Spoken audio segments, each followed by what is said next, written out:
जय हिंद दोस्तों, स्वागत है आप सभी का एक बार फिर से BK study corner YouTube channel में। आइए मेरे भाई सभी डीएलएड के छात्र छात्राओं के लिए आज लेकर आए आपके साइंस का क्लास।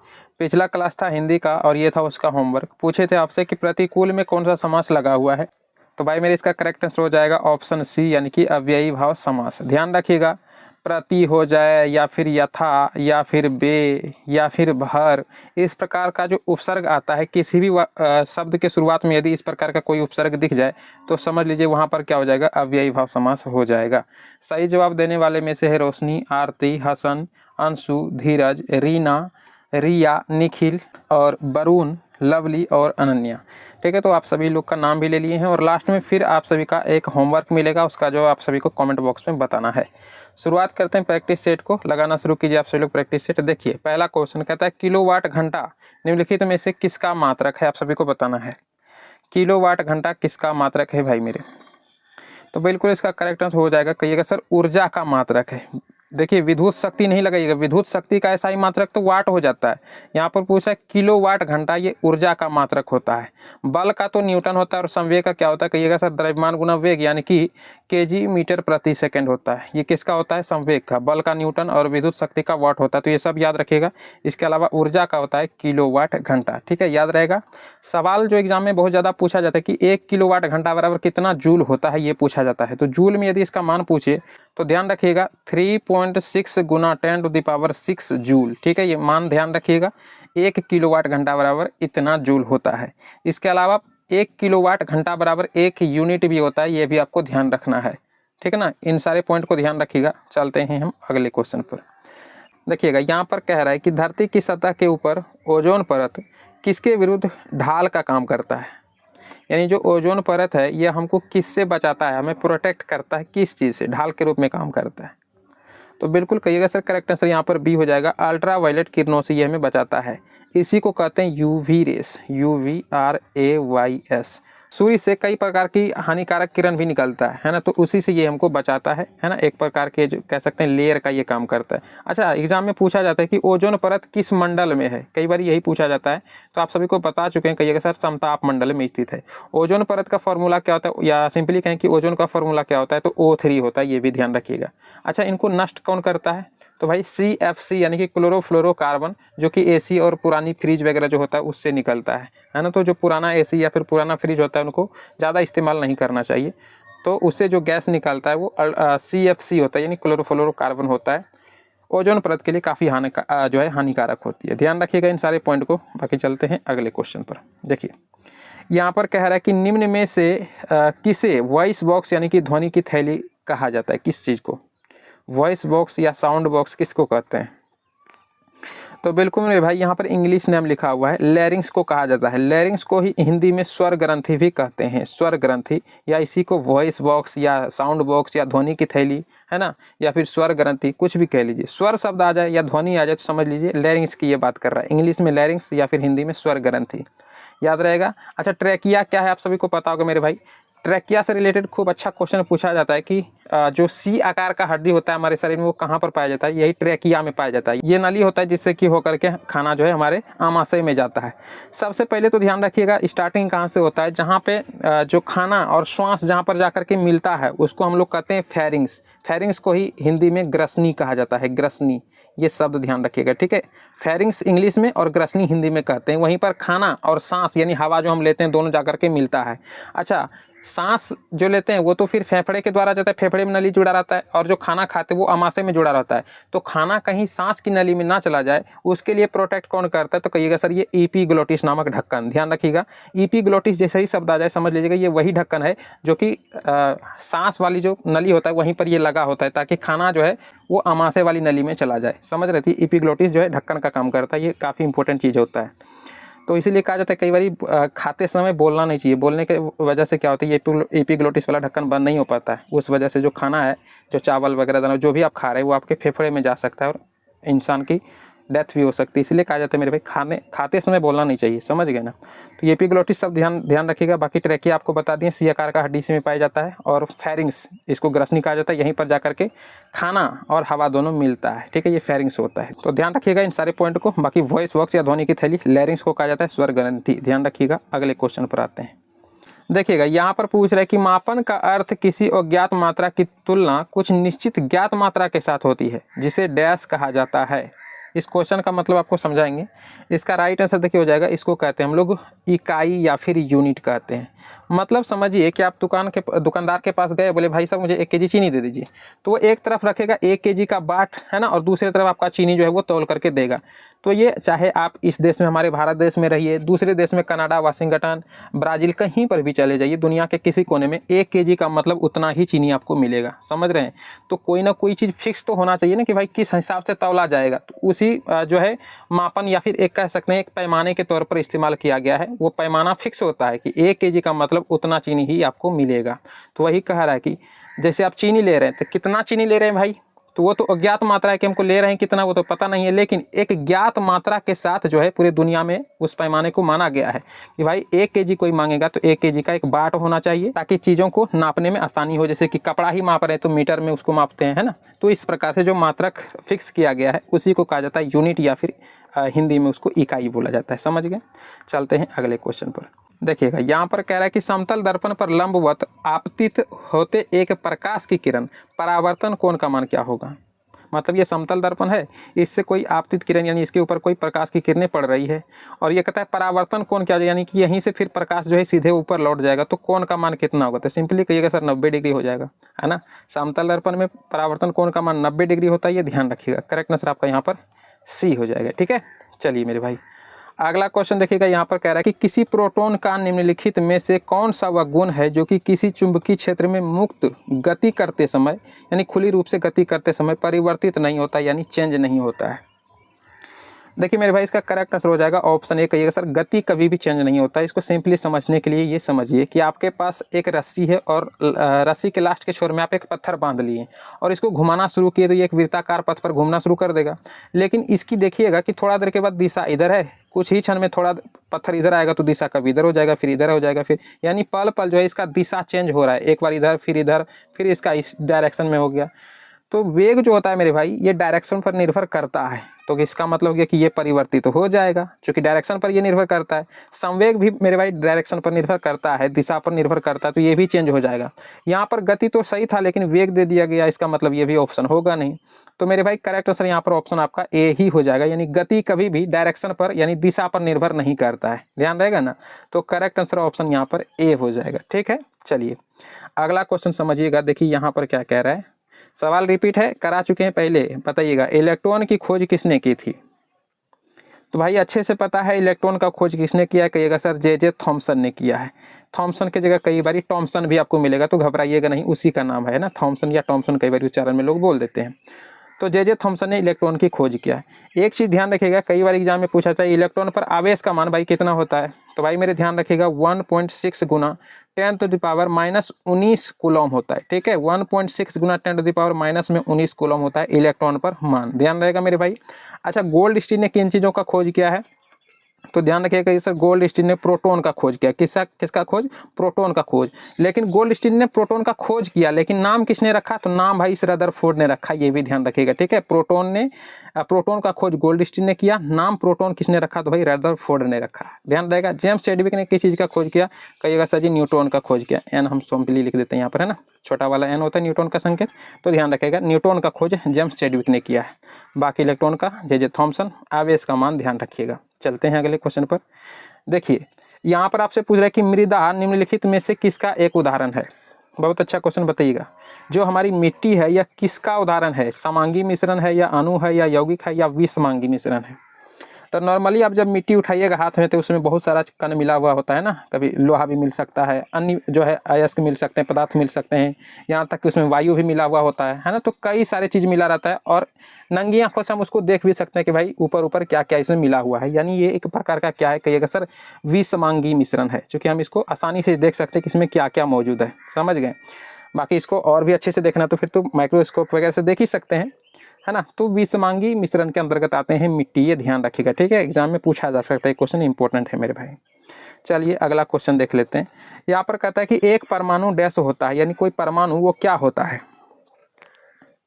तो मेरे भाई इसका सटीक आंसर हो जाएगा यहाँ पर सी वाला, इसको ध्यान से एक लाइन इसमें याद रखिएगा कि एक तत्व का सबसे छोटा, कोई भी तत्व का सबसे छोटा अविभाज्य कण यानी कभी विभाजित नहीं हो सकता है, और ऐसा कण जो रासायनिक परिवर्तन में भाग ले सकता है।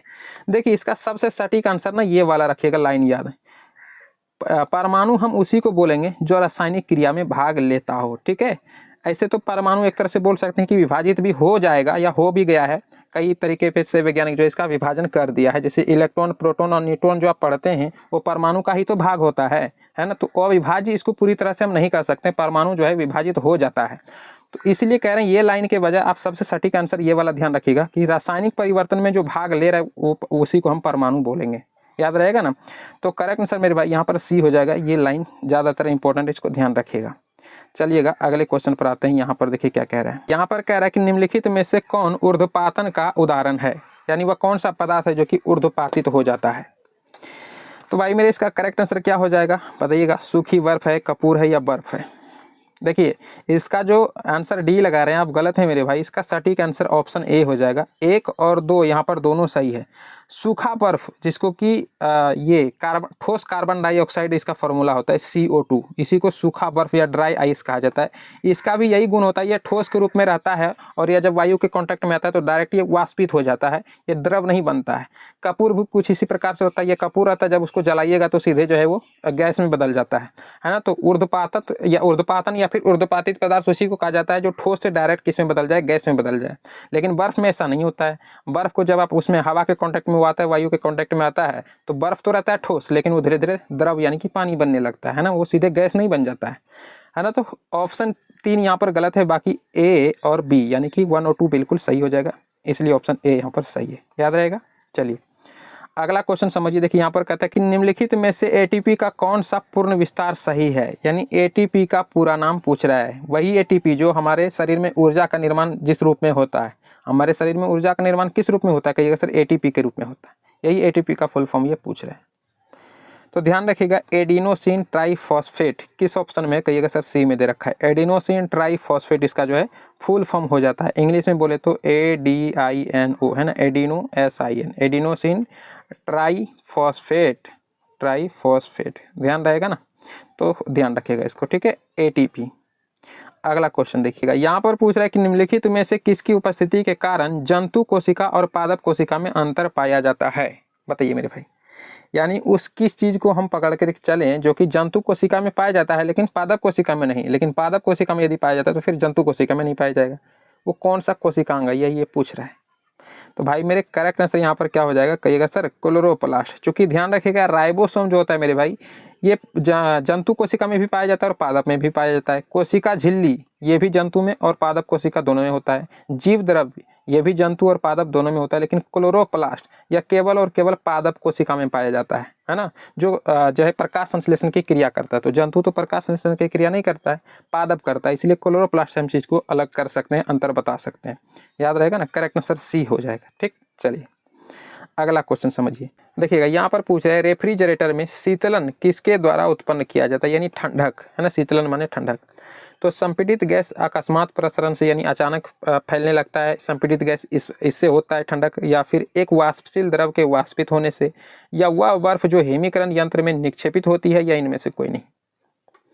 तो भाई मेरे इसका सटीक और करेक्ट आंसर हो जाएगा क्या, कहिएगा सर ऑप्शन बी, यानी कि एक वाष्पशील द्रव यानी जो वाष्प में परिवर्तित हो सकता है ऐसा द्रव वाष्पित होने से जो है ठंडक। ऐसे भी आप नॉर्मल समझिए ना, जब कोई पानी आप उसको वाष्पित करिएगा, गर्म करिएगा तो वाष्प के रूप में, भाप के रूप में बनने लगता है, लेकिन ऊपर हाथ कीजिएगा तो भाप आपको जलन फील देगा। वही हाथ जब आप इधर बगल में करिएगा, जब हवा के कांटेक्ट में आता है तो देखिएगा कितना ठंडा ठंडा फील होता है। यानी कि वाष्प जो ऐसा चीज़ है कि जब हवा के कांटेक्ट में वाष्प होता है वो पूरी तरह से ठंडा हो जाता है। वाष्प में ये गुण होता है। तो ध्यान रखिएगा वाष्पशील द्रव जब वाष्पित होता है तो शीतलन जो है प्रदान करता है। रेफ्रिजरेटर वगैरह में इस चीज़ का ही इस्तेमाल होता है। एक चीज़ और ध्यान रखिएगा, पहले जो पुराने वगैरह फ्रिज और AC वगैरह आते थे उसमें फ्रीओन नामक जो है शीतलन पदार्थ का प्रयोग किया जाता था। फ्रीओन आप सभी लोग नाम सुने होंगे है ना, फ्रीओन। तो ये था एक प्रकार का क्लोरोफ्लोरोकार्बन वाला ये पदार्थ हुआ करता था फ्रीओन। काफ़ी ओजोन परत जो है इससे काफ़ी क्षतिग्रस्त हो रहा था। तो अब जो है इसी के जगह फ्रीओन के जगह है ना HFC ये नाम थोड़ा सा याद रखिएगा, वैसे इंपॉर्टेंट है नहीं, लेकिन यदि एग्जाम में पूछ ले तो HFC 134A इन पदार्थों का यूज किया जाता है अब, या फिर इसके जगह अमोनिया गैस का भी इस्तेमाल कर लिया जाता है कई बार, है ना। तो ताकि जो है ओजोन परत ये क्षतिग्रस्त ना हो, इसलिए इन पदार्थों का अब यूज किया जाता है, फ्रीऑन का यूज अब नहीं होता है। ठीक है, तो चलिएगा, बाकी फिर भी आप ध्यान रखिए, इसे पुराना AC वगैरह हो जाए उसको ना बंद ही कर देना चाहिए, दूसरा ले लेना चाहिए मेरे भाई। और जो देखिएगा 3 स्टार 2 स्टार वाला जो फ्रिज आता है या फिर AC आता है ना स्टार वाला, वो आपको लेना चाहिए। जो जितना ये कम से कम तो 3 स्टार वाला जरूर लीजिए, वो थोड़ा ज़्यादा बढ़िया रहता है। ठीक है, चलिएगा। अच्छा, अगला क्वेश्चन यहाँ पर कह रहा है कि पृथ्वी की सतह के किस क्षेत्र को डोल ड्रम कहा जाता है। बहुत अच्छा क्वेश्चन है, डोल ड्रम किसको कहते हैं। तो भाई मेरे नॉर्मली समझिएगा, ये हमारा पृथ्वी है। ठीक है, बीच में क्या पड़ता है कहिएगा सर, 0 डिग्री अक्षांश रेखा, इसी को इक्वेटर या इसी को विषुवत रेखा या भूमध्य रेखा भी बोलते हैं। तो इसके 10 डिग्री जब आप उत्तर जाइएगा तो यहाँ तक का जो एरिया है, या फिर 10 डिग्री दक्षिण में चले जाइए तो ये वाला जो एरिया होता है, इसके बीच वाला जो एरिया होता है ना मेरे भाई, इसी को कहा जाता है डोल ड्रम। ठीक है, डोल ड्रम। यहाँ पर करेक्ट आंसर ऑप्शन ए हो जाएगा, भूमध्यवर्ती न्यून दबाव क्षेत्र। होता है यहाँ पर क्या है कि सूर्य का जो रोशनी होता है ना मेरे भाई, ये डायरेक्ट लंबवत पड़ता है, और गर्म हवा जो है ना, यहाँ पर हवा ज़्यादा नहीं चलता, लेकिन गर्म हवा धीरे धीरे जो है, आप पढ़े होंगे गर्म हवा का ऊपर उठना, तो गर्म हवा ये धीरे धीरे जो है ऊपर उठते रहता है। इसी वाले एरिया को कहा जाता है डोल ड्रम, भूमध्यवर्ती न्यून दबाव क्षेत्र। ध्यान रहेगा, करेक्ट आंसर ऑप्शन आपका ए हो जाएगा। ठीक है, 10 डिग्री उत्तर या 10 डिग्री दक्षिण में चले जाइए, वहाँ तक का एरिया। अगला क्वेश्चन देखिएगा, यहाँ पर क्या कहता है कि नग्न आंखों से देखा जा सकने वाला कोषाणु का सबसे छोटा आकार क्या होता है। ये बहुत अच्छा क्वेश्चन है, सवाल घुमा करके पूछा है। देखिए मेरे भाई, जो आंखों का रिजॉल्विंग पावर होता है ना, वो कितना होता है कहिएगा सर, 0.1 मिलीमीटर, 0.1 मिलीमीटर। ये ध्यान रखिएगा मेरे भाई, आंखों का रिजॉल्विंग पावर कहते हैं। अब कहिएगा सर इसका मतलब क्या हुआ, तो नॉर्मली समझिएगा 0.1 मिलीमीटर से बड़ा यदि कोई वस्तु है तब हम उसको नंगी आंखों से देख सकते हैं, वरना हमें जो है माइक्रोस्कोप की जरूरत पड़ जाती है। उसी को कहा जा रहा है कि नग्न आंखों से देखी जा सकने वाला कोई कोशिका है या कोषाणु है ना, तो सबसे छोटा आकार का कितना हो सकता है जो कि हम अपनी नंगी आंखों से उसको देख सकते हैं, तो 0.1 मिलीमीटर या इसी को 100 माइक्रोन भी बोलते हैं। ये दोनों मान आपस में बराबर होता है, तो 0.1 मिलीमीटर देगा ऑप्शन में, या तो 100 माइक्रोन देगा, ध्यान रखिएगा। ठीक है, एक चीज़ और ध्यान रखिएगा मेरे भाई, सबसे छोटी ज्ञात कोशिका कौन सा है, तो कहिएगा सर पढ़े हैं, माइकोप्लाज्मा को कहा जाता है सबसे छोटी कोशिका, माइकोप्लाज्मा। अच्छा, एक चीज़ और ध्यान रखिए, माइकोप्लाज्मा जो होता है मेरे भाई, ये तो फिर सबसे छोटा है, हमारी नंगी आंखों से दिखाई नहीं देगा, लेकिन जो शुतुरमुर्ग का अंडा होता है, एकमात्र कोशिका शुतुरमुर्ग के अंडे की होता है जो कि हम नंगी आंखों से देख सकते हैं। बाकी दुनिया में किसी भी जीव का कोशिका जो होता है उसको हम अपनी नंगी आंखों से नहीं देख सकते हैं, ध्यान रखिएगा। ठीक है ना, छोटा छोटा जो अत्यंत छोटा कोशिका है उसको देखने के लिए फिर इलेक्ट्रॉन माइक्रोस्कोप, नॉर्मल माइक्रोस्कोप नहीं, इलेक्ट्रॉन माइक्रोस्कोप, यानी कि माइक्रोस्कोप से भी 1000 गुना बड़ा करके उस चीज़ को हम देख सकते हैं, फिर उसका जो है इस्तेमाल किया जा सकता है देखने के लिए। इतना बस ध्यान रखें ना कि नग्न आंखों का रिजॉल्विंग पावर होता है वो 0.1 मिलीमीटर होता है या 100 माइक्रोन होता है। माइकोप्लाज्मा सबसे छोटी कोशिका, और शुतुरमुर्ग के अंडे की जो कोशिका होता है उसको हम आसानी से देख सकते हैं। अगला क्वेश्चन देखिएगा, यहाँ पर पूछ रहे हैं निम्नलिखित में से कौन सा विटामिन प्रतिऑक्सीकारक है, यानी प्रतिऑक्सीकारक विटामिन किसको कहा जाता है। तो भाई मेरे ध्यान रखिएगा, करेक्ट आंसर ऑप्शन ए हो जाएगा, विटामिन सी को कहा जाता है प्रतिऑक्सीकारक। प्रतिऑक्सीकारक का मतलब क्या है, तो जैसे खाना नॉर्मल समझिएगा, खाना बासी होने से ये रोकता है प्रतिऑक्सीकारक पदार्थ, तो विटामिन सी भी कुछ इसी प्रकार से होता है, हमारे शरीर में रोग प्रतिरोधक क्षमता को बढ़ाता है, यानी हमें बीमारियों से लड़ने का क्षमता देता है। कौन, विटामिन सी, इसलिए इसको प्रतिऑक्सीकारक विटामिन कहा गया है। ठीक है, ध्यान रहेगा ना, करेक्ट आंसर आपका ऑप्शन ए हो जाएगा। अगले क्वेश्चन पर आते हैं, देखिएगा यहाँ पर क्या कहता है, पूछ रहा है कि आबादी में जीनों के संग्रह को क्या कहते हैं। करेक्ट आंसर मेरे भाई ऑप्शन डी हो जाएगा, जीन पूल। सर ये क्या है आबादी में जीनों का संग्रह, जीन पूल, समझ में नहीं आ रहा है। नॉर्मली समझिएगा, जैसे आप अपने गांव को पकड़ के चलिए, हर इंसान में अलग अलग जीन होता है। ठीक है, जीन माने कि किसी का लंबाई ज़्यादा है, किसी का लंबाई छोटा है, कोई मोटा ज़्यादा है, मतलब सबका जो है ना लक्षण अलग अलग होता है। तो कहने का मतलब क्या है, उसमें जीन जो है ना वो अलग अलग होता है, हर इंसान का जीन जो है अलग अलग होता है। तो यही ये कह रहा है कि आबादी में जीनों के संग्रह, अब मतलब कि जो आपके गांव के सभी लोग हैं, सभी लोग को मिला करके सारे जितने लोग हैं उसके जीन को एक जगह यदि इकट्ठा कर दिया जाए तो उसको हम क्या नाम दे सकते हैं, तो उसको हम जीन पूल कह करके बुला सकते हैं। ये वही है जीनों का संग्रह, माने कई सारे लोगों के जीन को एक जगह इकट्ठा कर दें, एकत्रित करते हैं, उसको हम क्या नाम दे सकते हैं, जीन पूल कह सकते हैं। ये वही है, कोई बहुत बड़ा चीज़ नहीं है ना। तो करेक्ट आंसर डी याद रखिएगा, उसको हम जीन पूल कहते हैं। कई सारे जीन को मिला करके एक जगह कर देने वाली जो चीज़ होती है उसको हम जीन पूल के नाम से पुकारते हैं। अगला देखिएगा, यहाँ पर पूछ रहा है कि आरएनए में थाइमिन के स्थान पर कौन सा बेस होता है, बताइएगा। आरएनए में थाइमिन के बेस पर स्थान पर कौन सा बेस होता है। इसको समझने के लिए आप नॉर्मल समझिएगा मेरे भाई, जो डीएनए होता है हमारे शरीर में, जो डीएनए होता है इसका 4 भाग होता है। एक का नाम है क्या, कहिएगा सर, एडेनाइन, एडेनाइन, एडेनाइन है ना, इसको ए से डिनोट करते हैं। एक होता है क्या, कहिएगा सर, ग्वाइनाइन, ग्वाइनाइन, इसको जी से डिनोट कर देंगे। एक होता है आपका साइटोसाइन, क्या होता है, साइटोसाइन, साइटोसाइन, इसको किससे, सी से डिनोट कर देंगे। एक होता है आपका थाइमिन, क्या होता है, थाइमिन, तो इसको हम टी से डिनोट कर देंगे। ये सवाल देखिए कहाँ से पूछ रहा है, कहता है कि डीएनए को यदि हम आरएनए में परिवर्तित करना चाहेंगे, है ना, आरएनए में थाइमिन के स्थान पर, ये जो थाइमिन है, इस थाइमिन के स्थान पर हम किस बेस का इस्तेमाल करेंगे। तो यहाँ पर थाइमिन को हटा करके हमको यूरेसिल नामक जो है पदार्थ इस्तेमाल करना होगा। ये वही कह रहा है कि आरएनए में थाइमिन के स्थान पर कौन सा बेस होता है, तो यूरेसिल होता है। बाकी ये 3 होगा, उसके जगह यूरेसिल होगा, तो उसको हम आरएनए बोलने लगेंगे, ठीक है। यही ये पूछ रहा है। बाकी डीएनए के ये 4 भाग और आरएनए के 4 भाग कौन कौन से हो जाएंगे, तो एडेनाइन, ग्वाइनाइन, साइटोसाइन और एक यूरेसिल, याद रहेगा ना। अब तो करेक्ट आंसर आपका सी हो जाएगा, ठीक। चलिए अगला क्वेश्चन समझते हैं। यहाँ पर देखिए क्या कह रहा है, कहता है एंजाइम के प्रोटीन भाग को क्या कहते हैं। कोई भी एंजाइम है तो उसके प्रोटीन वाले भाग को हम किस नाम से बुलाते हैं। भाई मेरे ध्यान रखिएगा, उसको हम एपो एंजाइम कहते हैं। क्या बोलेंगे, एंजाइम में प्रोटीन वाले भाग को हम एपो एंजाइम कहते हैं। सी यहाँ पर करेक्ट आंसर होगा, ठीक। चलिए देखिएगा, यहाँ पर कह रहा है कि 24 घंटों के भीतर दवा की एक खुराक या कई खुराक देने के अल्पकाल के भीतर होने वाले प्रतिकूल प्रभाव को क्या कहते हैं। क्वेश्चन क्या कहना चाह रहे हैं, नॉर्मली समझिएगा कि डॉक्टर आपको एक शीशी दिया कि भाई इस शीशी में जो दवा है आपको 24 घंटे के अंतराल में एक ढक्कन जो है पीते रहना है। 24 घंटे के अंतराल में, नॉर्मली तो वही कहता है, कोई भी टैबलेट कहता है 24 घंटे के बाद दूसरे दिन इसको इतना बजे खाना, इतना बजे, है ना। तो 24 घंटे के भीतर ही तो कहता है खाने के लिए। लेकिन यदि इंसान क्या करे, उसको 24 घंटे के भीतर यानी दूसरे दिन ना खा करके पूरी शीशी एक ही दिन पी जाए, तो तुरंत कुछ ना कुछ या तो उल्टी आएगा, दस्त आएगा, बेहोशी आएगा, है ना, या फिर उसका धड़कन भी बंद हो सकता है। तो कोई भी घटना हो सकता है। वही ये कह रहा है कि अल्पकाल, बहुत ही कम समय के भीतर होने वाले प्रतिकूल प्रभाव जो होगा उसको किस नाम से बुलाएंगे, तो उसी को कहा जाता है घोर विषाक्तता, ठीक है। और एक होता है पुरानी विषाक्तता। पुरानी विषाक्तता उसको कहते हैं जो थोड़ा थोड़ा डेली आदमी पी रहा है ना, जैसे किसी को कमजोरी हो रहा है या फिर दर्द हो रहा है कहीं हाथ पैर में, तो कोई टेबलेट इस्तेमाल कर रहा है। आगे चल करके वही टेबलेट यदि किसी प्रतिकूल प्रभाव के रूप में हमें दिखाता है, वो तुरंत नहीं दिखाएगा, काफ़ी लंबे समय के बाद उसका असर दिखना चालू होता है। उसी को पुरानी विषाक्तता कहता है ना, लंबे समय के बाद उसका असर दिखेगा, तो उसको कहता है पुरानी विषाक्तता।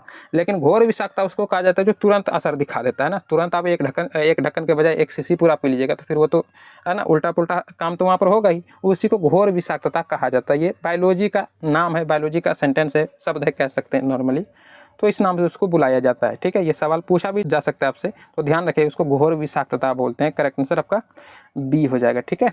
अब लास्ट में आपका होमवर्क, इसका जवाब आप सबको कमेंट बॉक्स में बताना है। यहाँ पर कह रहा है कि द्रव का गैस में बदलना कहलाता है। जो लेक्चर को अच्छे से सुने हैं इसका आंसर आप आसानी से दे सकते हैं।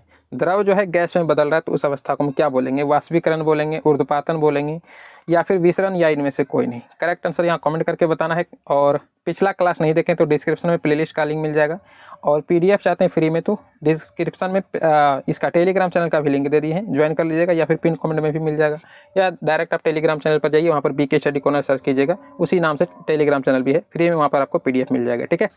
तो मिलते हैं आपसे अगली क्लास में, यानी कि जीके जीएस वाली क्लास में। तब तक के लिए जय हिंद मेरे भाई।